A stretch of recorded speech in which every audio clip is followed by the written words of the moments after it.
Sierra Leone Broadcasting Corporation Television.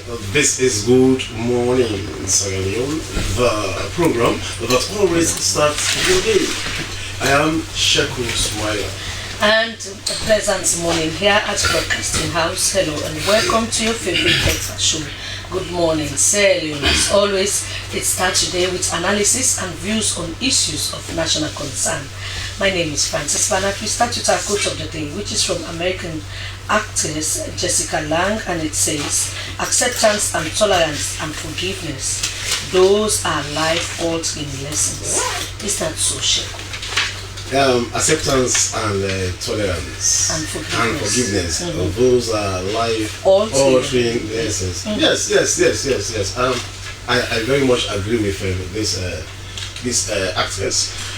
Because whatever happens as human beings, when we live together, we need to accept one another, and we need to tolerate one another also, and we need to forgive. Even though you cannot forget, but it is imperative that you forgive.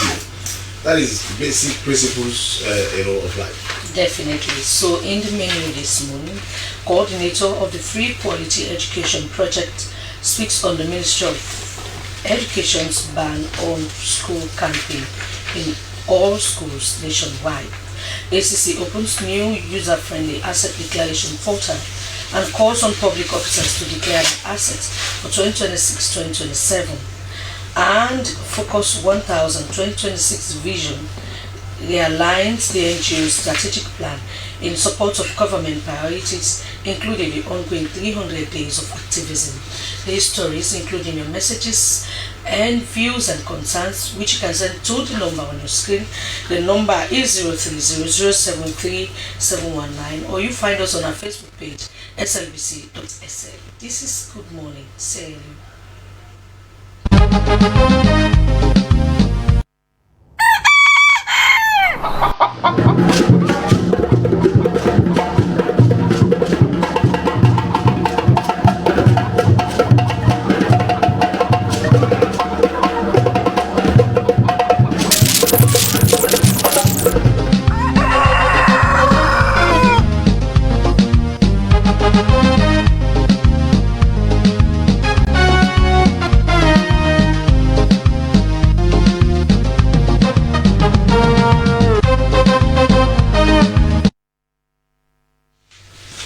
We are back, and the program you are still watching is Good Morning Sierra Leone, live from a broadcasting house, New England Vale in Freetown.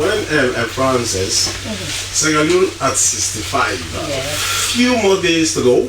The country will be clocking 65 years of self-rule. Self-determination. After it became a British crown colony in 1808, in 1961, April 27, Sierra Leone finally gained independence, wherein the Union Jack was lowered and the green, white, and blue was hoisted. So it shows a significant move in self-determination. But it's 65 years down the line. But you still have questions to ask. Many questions. Many questions. A lot of unfinished businesses around. And as a country, if we want to achieve the medium level income country as we are proposing by 2030, it's high time we started taking measures to ensure that we are fit and we do what is needed to make this country a great country. But now, let us move on to the actual business for which we are here this morning, and it has to do with issues around education, corruption. But then we start with education. Now, every exam season in Sierra Leone comes with a quiet but familiar routine. Pupils leaving home for camping, parents stretching finances to pay for it, and teachers promising it could make the difference between passing and failing. But for many families, it has felt less like a choice and more like a necessity. Known as camping, the practice has long been framed as a last-mile academic rescue.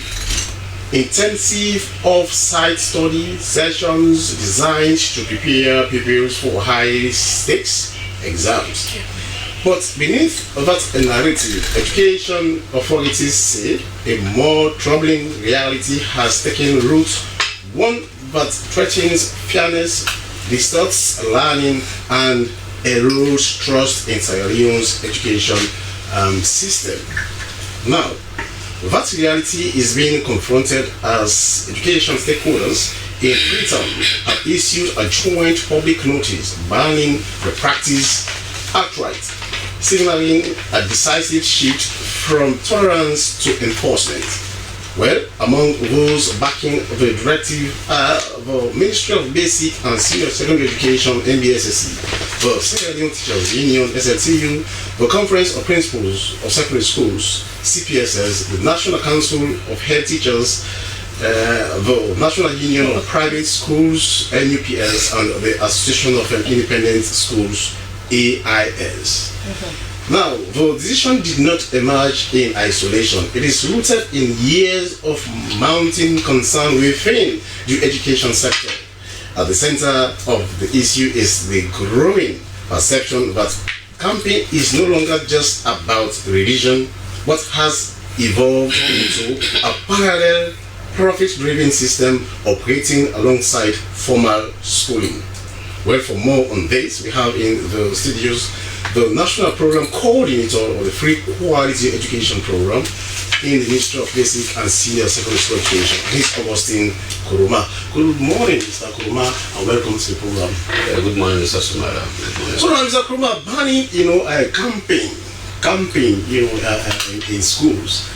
Although yes, you've highlighted some of the reasons for that move to stop camping, which has been in place since the 90s, because since the 90s, people are going for camping ahead of public exams.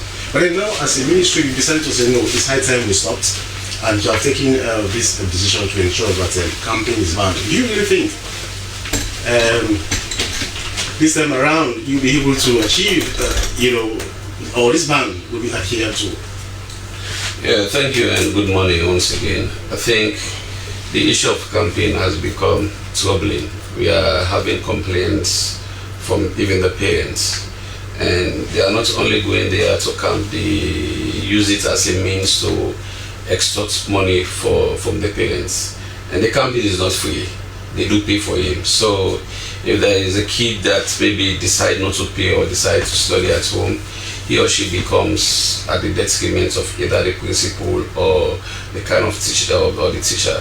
So we've been having this complaint here and again that, so as a ministry and all the organization, they will come together and think that it is really necessary to put a ban on school camping, because most of them are going to the school, well, actually not for them to, as they say, we do come to complete the syllabus, but you start examination syllabus for the Rebecca, you start to go into this syllabus since JSS 1 to JSS 3. So I think for both the Becca exam and the WAS, you have 3 years each to complete the syllabus. You cannot complete syllabus in 2 weeks. Yeah, so the ministry with the other organization, they need fit to put a ban on this.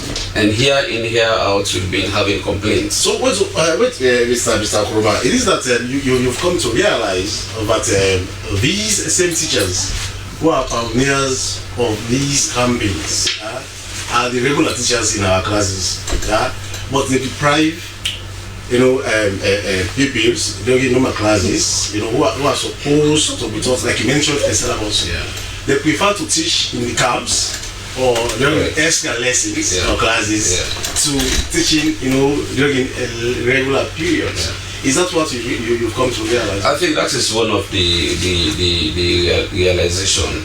And for the free quality school education, which I am heading, I think we've been against even extra class after 2 o'clock within and outside the school premises. But I think this has been a norm for our school to have these extra classes and camping doing odd hour. Like yesterday I was around until 1 o'clock, you understand?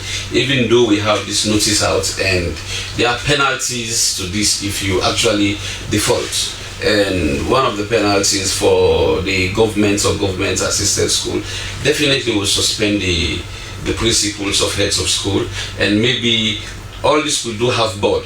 If we see it's very necessary to even suspend the board, you understand, based on this, we'll do it. And for private school, we definitely take your license, and I'm sure you may not want to lose your license for 5 to 10 years just because of a set of kids. And for the private school, we all know that most parents do take their kids to private school because they think they offer the best thing.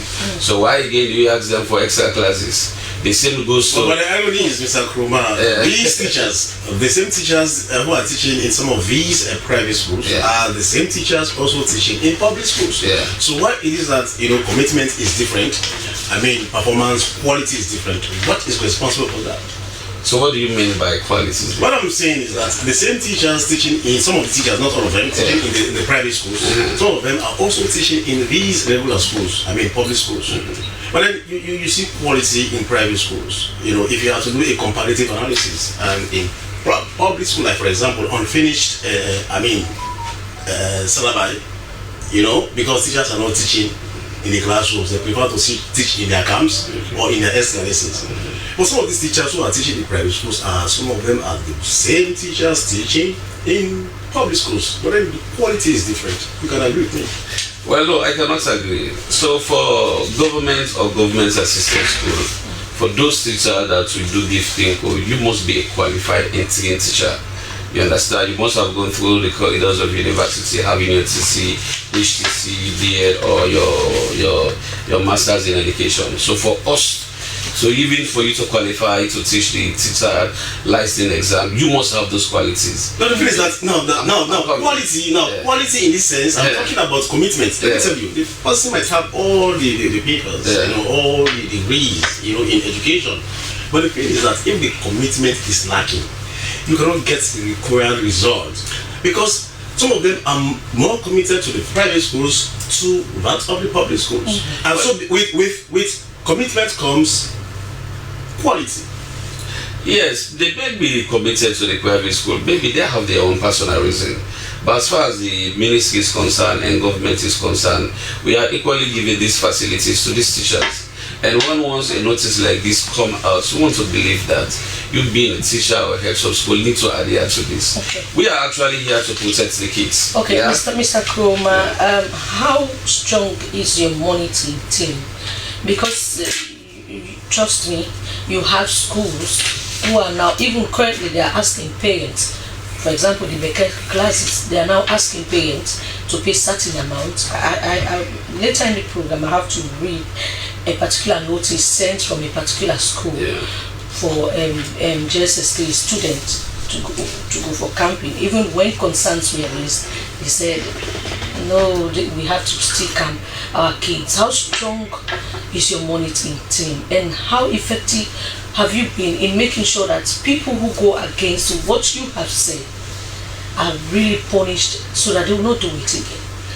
So for the ministry, we have staff in the field that do monitors everything that has to do with basic and senior secondary education. We have the district coordinators, we have the SQUAM officers, and as you rightly said, we do have this complaint from parents. Because you may have like 10 kids in the classroom, maybe one may decide that, no, I don't think it's necessary for me to do camping. So they will complain. We have screenshots, we have voice notes of, like, the intention of them having this and study camp is actually not to complete syllabus. This is like just for them to extort money from parents. So that is really why the ministry, yesterday, as I said earlier, I was moving around without my vehicle until 1 o'clock, and I do have examples. So we live in a country where people don't take instruction. And if you're looking at the penalties that we are about to give this school, they will tell you that no, we will not do this again, blah blah blah, that kind of a thing. Even some schools have even moved from their school, they now take these extra classes and camping where the principal is deciding. So this can honestly tell the public that it is a deliberate act, not because they won't completed syllabus, but because they think that this is a means of just extorting money from the kids. Okay, so how about the partnership with private schools? Because some will say, okay, this is my school, it belongs to me. In as much as they are getting their license from you to operate the schools, they will say it's my private premise and you're not allowed to enter, and I have the right to keep my kids here. They will say, well, they are just here because I want to get them in my compound. What will you do in such situation? So if you go through the notice, yeah, we have different organizations that do sign. This is a joint statement from the ministry, the Sierra Leone Teachers Union, the Council of Principal, of course, the Council of Head Teachers, of course, the Association of Private School. So they are aware about this. And we do give license to this private school to operate, which simply means they are under the mandate of the Ministry of Basic Education. So when once this notice is out, it is not only for government or government-assisted school, it also has to do with the private school. Sheku was just talking about quality in the private schools as compared to the government schools. You know, when public exams, the results are out, we notice most of the time the best results are coming from private schools. And because of that, parents now think that I should take my child to the private school, and Sheku was talking about commitment. Some of the teachers, most of them working in the government schools are those working in the private school as well. But they are more committed when it comes to the private schools because of whatever facility or opportunities they get when they are in the private schools. So how about that? So I think when we talk about quality, I don't want to agree on that, yeah? Do you have any private school that he compared to St. Joseph Convent, the school he attended? Oh no! Do you have any private school that he compared to the Prince of Wales? So you don't accept kids based on somebody. But then you can agree with me also, Mr. Nkrumah, that I'm coming. you can also agree with us. But some of these schools are only dwelling on past glories. You understand? You know, they had made their names. No. You know, long before the start. No, no. I actually don't want to believe that this school are based on past glory. You actually don't assess school based on public performance. Yeah. I have never come first. I came first for the whole of primary school. But when I went to the Sierra Leone Grammar School, I was battling between 10 to 14, you understand? But I have sat all my exam points, even going to university. So you don't determine public exam that this school has more quality than the government school. As I asked earlier, there is no private school in this country compared to that of Prince of Wales when it comes to structure, everything. You understand? We just have this mentality that me picking for go private school. There are certain private school in Somalia. You cannot take your kids there. Are you Presbyterian? No, I'm a Regiontonian. Alright, thank you very much, Mr. Augustine Nkrumah. Continue to stay with us. We'll come back to you in the program. He is the National Program Coordinator, Free Quality Education Program. This is Good Morning, Sierra Leone, and now we go to something different. And this has to do with corruption. The Anti-Corruption Commission, ACC, says it has introduced a new user-friendly online asset declaration portal developed in collaboration with the Directorate of Science, Technology and Innovation to enhance efficiency, accessibility and compliance in the assets declaration process. The Commission reminds all public officers that pursuant to Section 1191 of the Anti-Corruption Act 2008 as amended in 2019, they are required to declare their income, assets and liabilities within the prescribed period. Well, in the studios with us, we have the Public Relations Officer. He is Alex Barr. Good morning, Alex. Welcome to the program. Yes, good morning, Frances. Good morning, viewers. Thank you so much for having me. So, this is not the first time you've been talking about online asset declaration. What is different from what the system you've been using to this new one that you've introduced? So yes, this new system which we have launched is a new, improved and user-friendly platform. You of course would agree with me that we have transitioned from paper-based declaration, which we used to do some years ago, to 100% digitized declaration online declaration.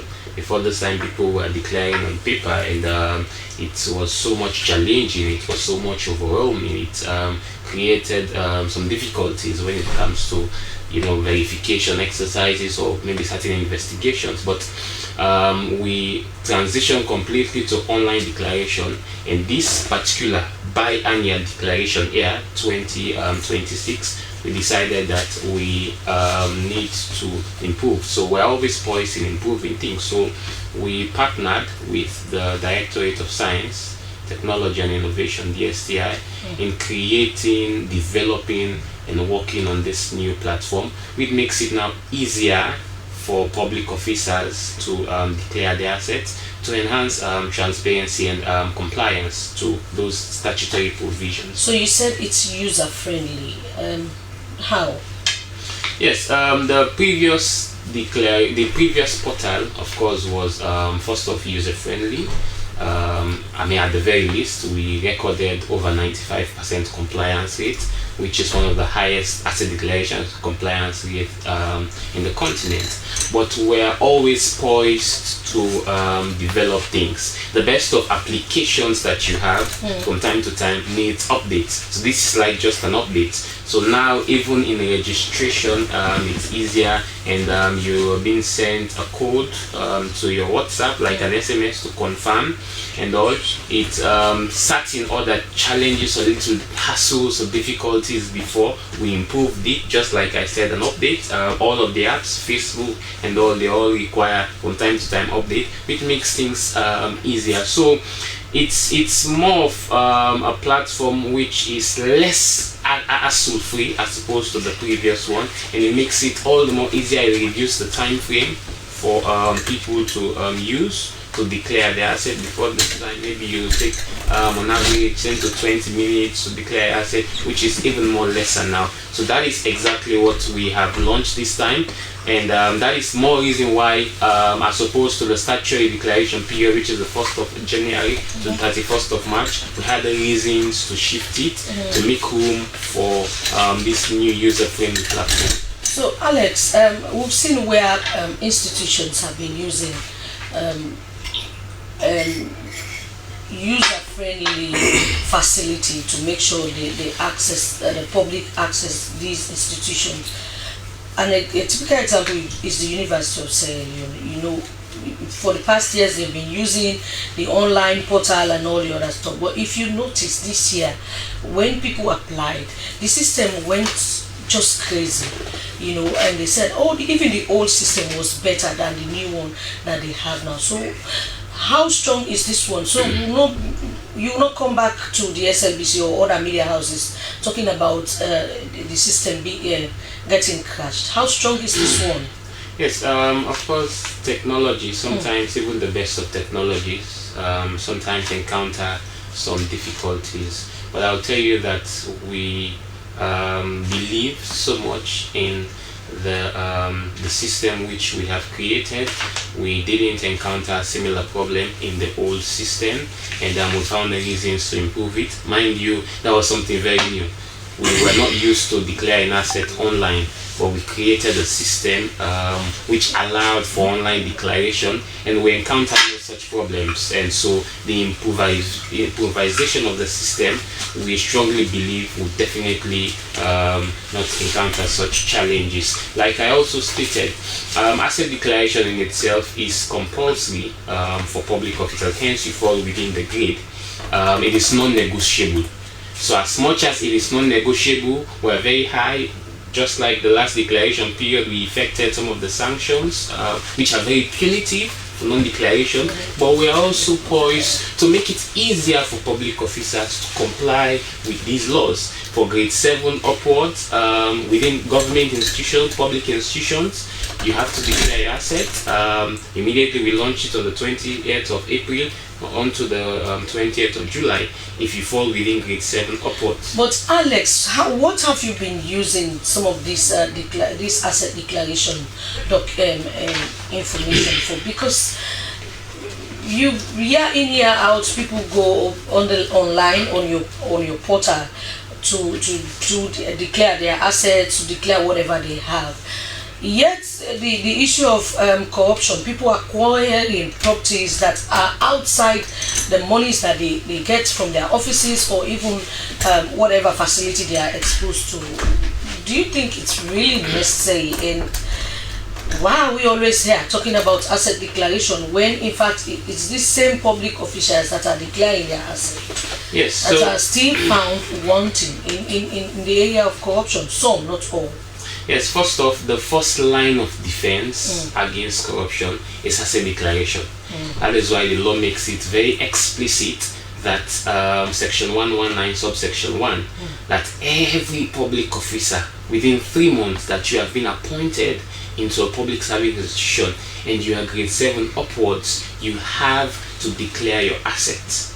The law is very clear on that. The law also goes further that even if you're not grade, yes, I am coming to that. Even if you're not within grade 7 upwards, if you are a FEP, financially exposed person, or a politically exposed person, those in office through electable positions, you have to declare your assets. Now, in its with its effectiveness for the last declaration session, like I stated, we recorded over 95% compliance rate. Prior to 2018, before we even went to Parliament and had the 2019 amendment, we were having less than 40% compliance rate, and we've skyrocketed to over 95% but then, Alex, compliance rate. The compliance you're talking about, yes, they can comply, but how much do you follow up to really ascertain, the credibility of whatever information they might have provided? Deception comes in.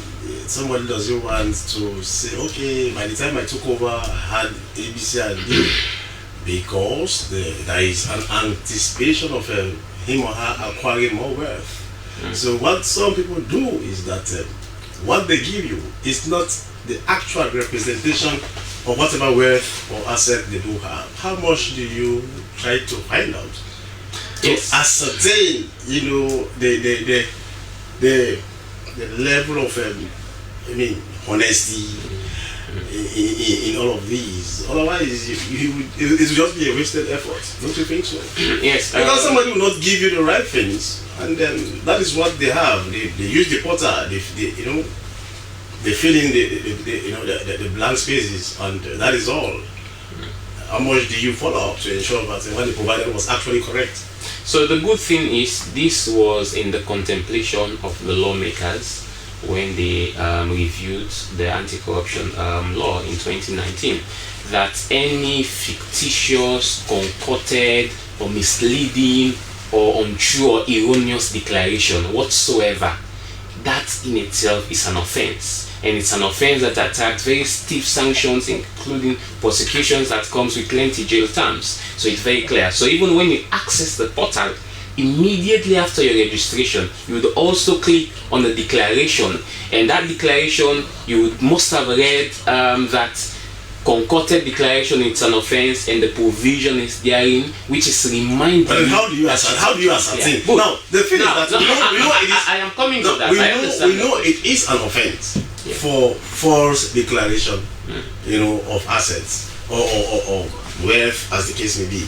But then, how do you really ascertain, the credibility of whatever information they might have given to you? How do you go about ascertaining? That is the question. Yes. So first off, I needed to make it clear that there are provisions within the anti-corruption law that makes it an offense. But beyond that, now if we have reasons to commence an investigation on any public officer, the very first point of call that you would look at is your asset declaration form. That is the very first point of call. That is why we always remind public officers that asset declaration, it's a two-limbed thing. It is both, what we also say is shield, yes, and that of a sword. So if you declare, you under-declare, or you even fail to declare, we have reasons to investigate you. For any suspected offense, we go to the asset declaration form and we realize some of these skirmishes or not, then that is an offense in its own. But now, when we review the asset declaration regime, the very first thing for us is to ensure the reforms are there and to ensure compliance. Now, it would interest you to know that we are currently working with Ministry of Finance and development partners like the IMF and others to ensure that we're able to create toughened systems for asset verification. Okay. Now we have over 10,000 public officers that are declaring their assets, which we have. But what we do, we prioritize when we have investigations. But now what we're working with development partners is to have adequate funds, all right, so that Alex, we can embark on wide verification exercise, all right, which we are going to do. Thank you very much. He is Alex Eba, and he is from the Anti-Corruption Commission. And we still have Mr. Augustine Kuruma from the Free Quality Education. Now, Mr. Kuruma, quickly before we let you go, if people, schools, government schools or private schools are caught in the act, what will you do? So let me just read directly from the notice. In fact, we have 3 key directives and 4 enforcement and sanction. Let me just read out the directive. 1. All schools are strictly prohibited from camping pupils to sit for public examination under their institution. 2nd, parents and guardians are advised not to allow their children to go camping and attend extra classes outside the school premises. This is for those who decide now that no, we are not taking it again within the school premises. Let's go to my house. Then the 3rd one is no extra classes outside the school premises. Now, so let's look at the sanctions.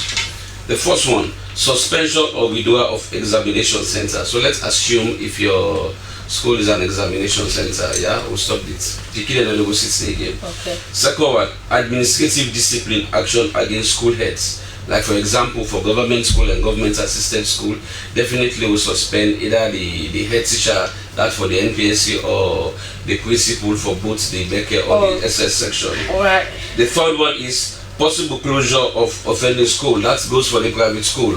We will seize your license. You will not operate maybe for 5 to 10 years. All right. Maybe the least will be five years. And the last one is referral of cases to appropriate authority for further action. We have somebody from ACC here. All right, Mr. Cole. So we will definitely get back to you after the examinations to get updates from you. This is Good Morning, Sir Leone, and he is Augustine Kuruma, and he is from the he is National Program Coordinator, Free Quality Education Program. We now go for a short break, and the program continues right after that. As a mother of the house, whenever I want to prepare palm soup, there's no need pounding palm fruit. All I need is Nkulenu's Ghana's original palm soup base. My soup is done, and its preparation, it is not difficult at all. Nkulenu palm soup base, it's easily done with no difficulties. Just take few ladles and your soup is done. And its flavor, it's amazing. This is Nkulenu's Ghana's original palm soup base. And this is Nkulenu's Ghana's original spiced palm soup base. Iron fruit and turkey berries are naturally added. Also available Brown Gold Natural Cocoa Powder, Sunny Gold Brown Sugar, Neat Fufu Flour, Shito, Pisap and Moringa. All available at Nyami Ado Enterprise, 1 Lower Waterloo Street, Freetown. Nkulenu palm soup base. Ghanaian original taste.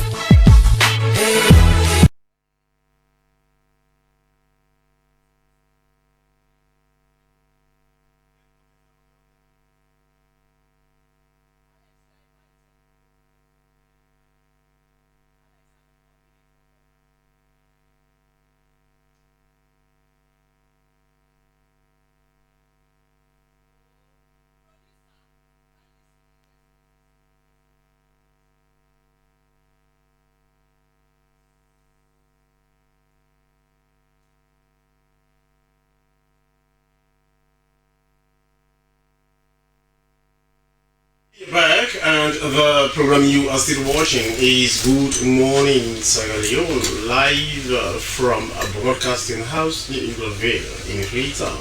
Now, Focus 1000 is here to share their 2026 vision with the people of Sierra Leone, highlighting how they have realigned their strategic plan in support of government priorities, including the ongoing 300 days of activism. Focus 1000 is a Sierra Leonean national non-governmental organization established to promote and support sustainable development through community engagement, using the first 1000 days of life from conception to a child's second birthday as the entry point, with a vision of Sierra Leone where every child survives, grows, thrives, and reaches his or her full potential. Focus 1000 has implemented evidence-based, high-impact, and cost-effective interventions using the life cycle approach to improving maternal and child health, education, child protection, and community resilience services across all 16 districts and 191 chiefdoms in the country. Well, in our studios to talk more on this is Mohammed Savage. Mohammed is Chief Communications and Resource Mobilization Executive at Focus 1000. Good morning and welcome to the program. Yes, good morning. Now, the first 1000 days in the life of a human being is very important. The reason you've been in this campaign for the past couple of years now. Now, tell us exactly, since your inception, how much have you been able to achieve, in this campaign to ensure that the first 1000 days of a child, is a safe place and your objectives are actually achieved. Social, healthy well-being of a child growing up. But then, do you really think you've been able to create the impact? The impact you think, or what you had desired to actually achieve? Yes, good morning. And I want to say yes, we've created that impact as an organization because this is our 13 years in existence, and it's an organization that was formed by seasoned development experts like the likes of Mohammed Bailo, who was working for UNICEF and also the Ministry of Health for a very long time, and also Dr. Pratt, Dr. Senge, all of those people. And when we compute our experience, we have over 100 years experience when professionals, and for the 13 years of existence, we've created a lot of impact. Let's come firstly to the eradication of that Ebola and the coronavirus. Our network, the Kombra network, which is made up of religious leaders, traditional leaders, market women, the media, this is made up of over 20 to 30,000 people, professionals in communities across the district, across chiefdoms. We reach out to them and we're able to fight that particular with our community engagement strategy. So if we want to say, so how does impact, what is the correlation between fighting Ebola and COVID-19 to that of child welfare? Targeting the first 1000 days of a child. What is? I know that yes, whatever the case, there are relationships, but then from which perspective did you come from? Okay. Even though your primary focus is on the child, yes, the growth of the child from day one to 1000 days. Yeah. But then how does that relate to the fight you got yourself involved in?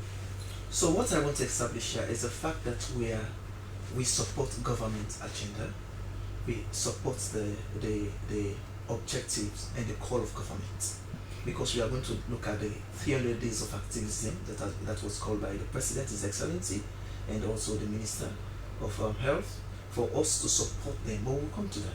But why am I relating the Ebola campaign and that of the COVID-19? As we speak now, we still have the attachment, the negative attachment of Ebola and that of Corona and the lives of our children, because some of them, their parents are no more. And mind you, Ebola, at that time, and Corona, they did not pick that, oh, this is a pregnant woman, we are not going to attack this woman. So everybody was affected. So I'm just bringing that to show the strength just imagine at the peak of those emergencies, we were there with our network to No, we can understand with you, because the thing is that you cannot take care of the baby and leave the parents to suffer. You understand? Because the parents are very key. Yes. Because they are the ones who are, bringing up these children. So we can understand, your approach. Yeah. But then, now let us come to the purpose for which you are here. Fine. Which is the Vision 2026. So the Vision 2026 is very clear. Like we focus on the first 1,000 days of life. It doesn't mean that we are going to stop our support for After the child 2 years. after 2 years. No way. Because we are going to look at the life development approach. We want to see that that child survives. So one of our intervention areas is to reduce maternal and child death. As we are here sitting, I will tell you at this material time there is conspiracy ongoing at a particular community, at a particular time in which they are conspiring at this material time for a woman to give birth at home, which is unsafe. So we have been advocating for men, because this conspiracy is coming from the men, and also family members. Oh, go born now, you mean anything. With the consent of the women as well. Yes, so you see, but we can understand when they are in that kind of pain, they just adhere to whatever you tell them, So that is the problem we're having. We want to discourage that spell. So what's your intervention? Focus 1,000. It has been very clear.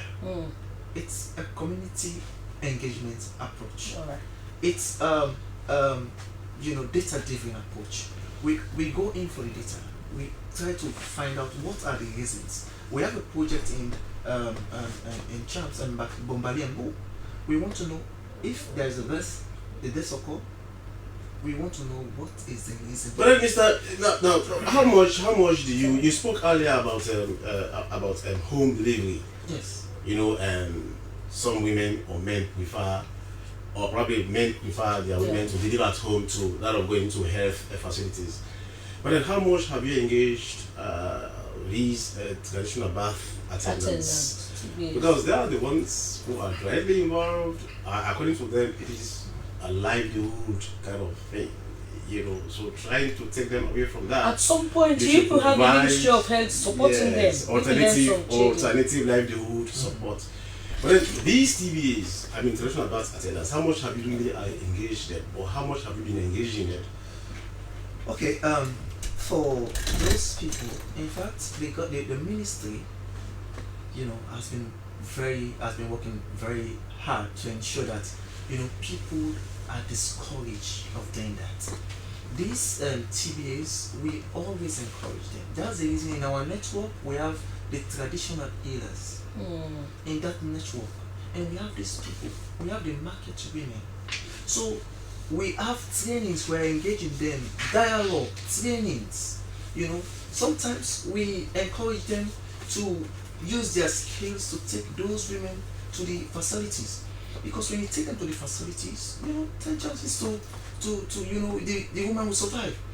But it will be sad for us because we are receiving those, and it's telling on us. Since the declaration of the Armament Act, in which our CEO, in which we are proud of, was part of, this has been an aging problem. All right. Thank you very much. Continue to stay with us. He is Mohammed Savage, and Chief Communications and Resource Mobilization at Focus 1000. Continue to stay with us. Now we go to something different. Immigration consultant from Canada is here to educate Sierra Leoneans on opportunities to travel from Africa to the US, UK, and Canada. Emily Fatah Sadeh is a registered Canadian immigration consultant, and she is in our studios this morning to sensitize our brothers and sisters on how to go about this. Good morning and welcome to the program. Good morning. So, immigration, and you are coming to our studios at a time when we've lost most of our brothers and sisters who actually just want to travel outside Sierra Leone to seek greener pasture, and in the process they've lost their lives, and some have suffered, even though some are not dead, but Some are living in miserable conditions just because they want to live in Europe and other parts of the world. Let's talk about the dangers of traveling out of your country without going through the right channel. Thank you so much for having me today. This is a great opportunity to be voice to avoid any dangerous situation that's happening to the people traveling out of the country, which is making my main mission for going country to country in West Africa to make sure that I'm educating people enough to understand that what steps they need before taking any risk in order to get out of these borders to have a different lifestyle that they have in their mind. It is very unfortunate that we are seeing many refusals and many people that they are suffering from this type of immigration, and I see that somebody needed to step in order to make sure that people are well educated, in order to avoid scammers, in order to have the proper standard immigration pathways to make sure that to minimize the risk before taking any step ahead. Okay, so you spoke about scammers. That's also another concern. Many people have lost finances to scammers, all in the name of promising them to get to Europe and other parts of the world. And let's talk about that. 100%. Unfortunately, there are many people that abusing this beautiful sense of immigration by promises. I always say that if somebody approaches you saying that is guaranteed, this is 100% too good to be true. So you need to watch that. We don't have 100% guarantee in anything in our life. So how can it be coming to the immigration which is not even there to be a definite pathway? So try to focus on finding the person who is the right person by Googling the person, finding the license number of the person. I'm a registered Canadian immigration consultant, meaning that if you Google my name, you will find my registration number, you will find my regulatory body. But anybody that has done once the visitor visa, they think that they are experienced approaching the other people by promising, make sure that this person has enough experience, is under regulatory body, you can get hold of the person, you have the contract signing that keeps the person on hold for the commitments that the person is making. And also, when you are making a deposit, what proof do you have? That's the It is a risk, right? But then how do they prevent, how do they avoid some of these risks? Yes. Because, because of desperation, desperation, they don't think, the bottom line is that they just want to leave. That's the case. It doesn't matter how they live, Exactly. but they just want to leave, desperation in search of greener pastures. But then how do they know, that this person is a scammer? I should be careful the way I deal with this person, especially when it comes to monies. But then how do they know? An innocent person who doesn't know much, probably he or she is not better educated, he or she doesn't think better in a way. And illiterate or semi-illiterate people, how do they understand some of these things here? Exactly. You know what? So we are living in a very wide social media. So if somebody is coming and telling me that I'm a scam, I'm a little bit doubtful on the both parts. I'm not saying that scammers, they don't exist, but at the same time, I question the person that what steps did you take to find out this person is real? By talking on the phone and not seeing the person, right? There's no contract, right? There is no regulatory body. All of us now, 95% of the people, especially in Sierra Leone with big universities here, are educated. So you're not coming with this just the living in a la land. So you need to do the research. You need to find that what is the work experience of this person? What are your successful cases? Can I talk to your successful cases who passed? Right? Is there an agreement and the money that I'm sending needs to go to the company account, it's a business account. It can't go to the personal account. If you really holding the agency and telling that we have an agency helping. Okay, so in the first place, you should exist as not as an individual, but as a company in a way. 100%. Okay. This is a regulatory body which is watching. Although many countries they don't have regulatory body, but if I'm saying that I am the Canadian immigration consultant, you have the right to ask me about my license number. Like you go to the doctor, right? It gives you a prescription. When it's stamping it, you see the number. So it means that you can get hold of that person. If there is anything goes wrong, you have the way to complain. So I don't want somebody because of the passion or interest falling for those pitfalls. And the scam is using this one. Well, now that you are in Sierra Leone, and how many days will you be here? I have been here around 7 days, and I have 2 more days to go. Okay, now, since you've been here for 7 days, right? What are some of your findings? And let us know the institutions you've approached, since you came, and your findings, probably. The finding is that I found that people are scammed. And they're telling me that some people say I paid $1,000 to Australia and the person didn't pick up the call anymore. Another person says I paid $2,000 to a person in Dubai and they didn't pick up the call anymore. So I'm doubting that when I'm buying something, so I assess the value, right? And I'm paying somebody that I can get hold of the person. So it means that the people are up to fall to those mistakes, right? But when I came here, I went to the Higher Ministry of Education to introduce myself. I showed my license. This is me. I'm going university to university. I'm providing free education. I'm not charging people even a penny, and I'm just paying for my why did you decide to good question to target university students? Exactly. Is it because they are the most desperate after no it's because that they have to aspire to pursue their education.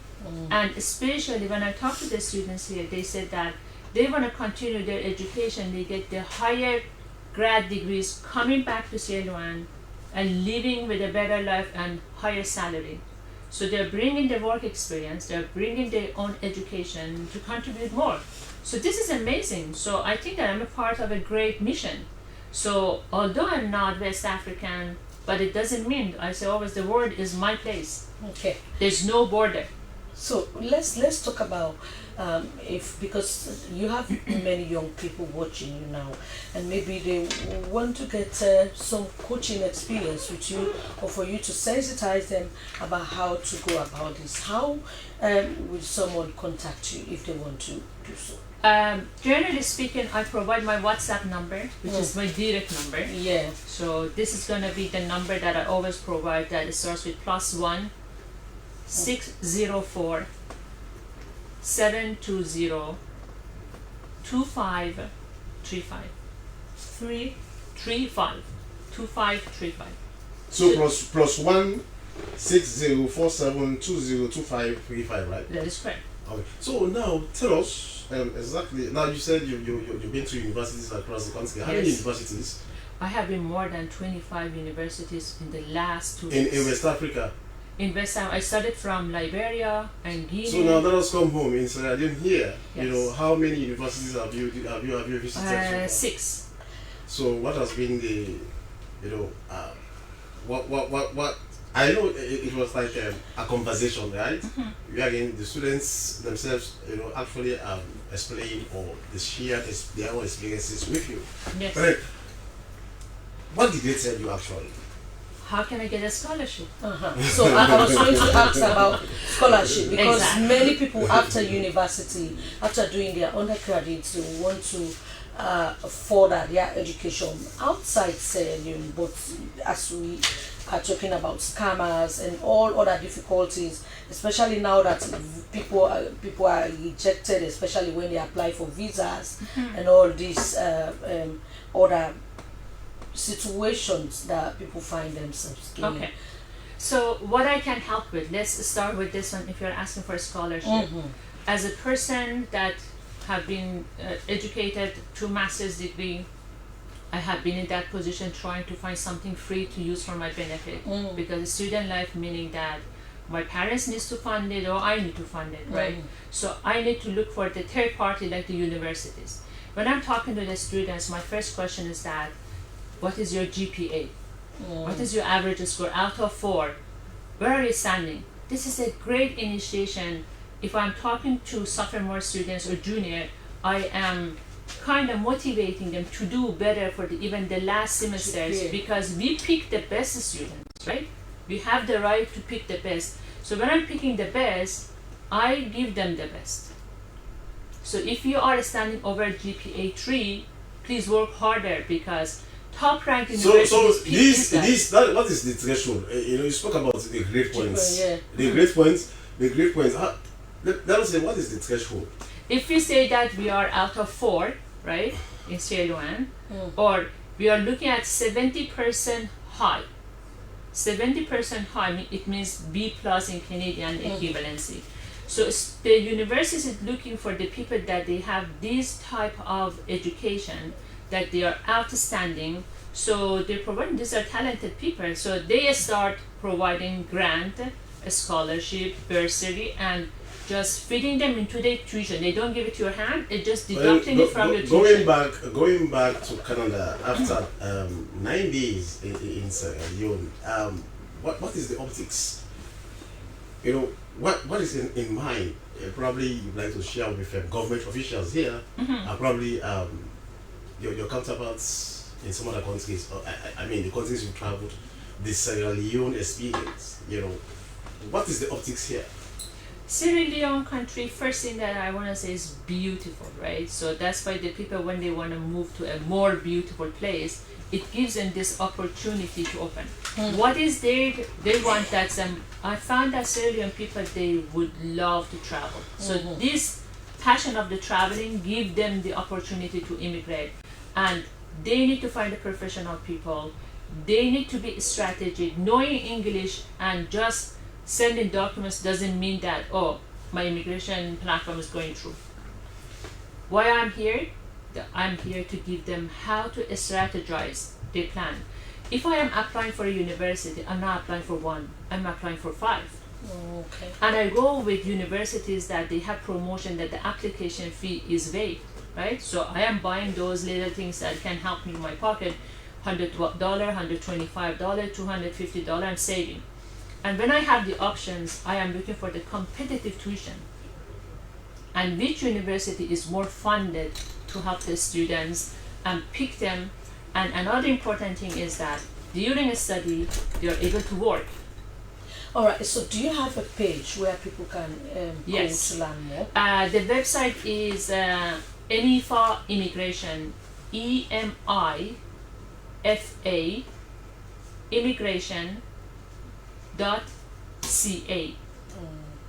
So this is the web page that you can find a way to book your consultation individually, that I can map it out for you what are the steps 1, 2, 3, and you can go for the full assessment yourself, free, and you can see the name of the universities and the promotions they have. And if you have more questions, I'm more than happy to be in person helping you. All right, thank you very much. She is Emily Fatah Zadeh, and she is a registered Canadian immigration consultant. Thank you very much for talking to us on Good Morning, Sierra Leone. So, Mr. Savage, you have to go as time is not our friend.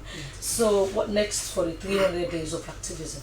So, we want to ask our fellow Sierra Leoneans to support the campaign, because it is a multi-sector campaign led by the government, and we are just supporting the government.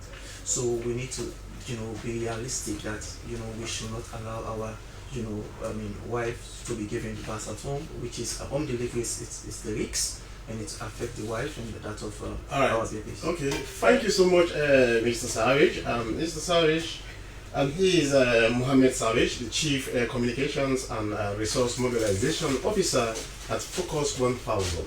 And that is how we say goodbye. It has been Good Morning, Sierra Leone, which came to you live from the Sierra Leone Broadcasting Corporation television, and also through our social media handles. Well, on behalf of the entire production team, we want to say special thanks to producer Daphne Zainab Kamara, I am Sheku Smile. And my name is Francis Pana. To have a lovely and wonderful day. Good morning.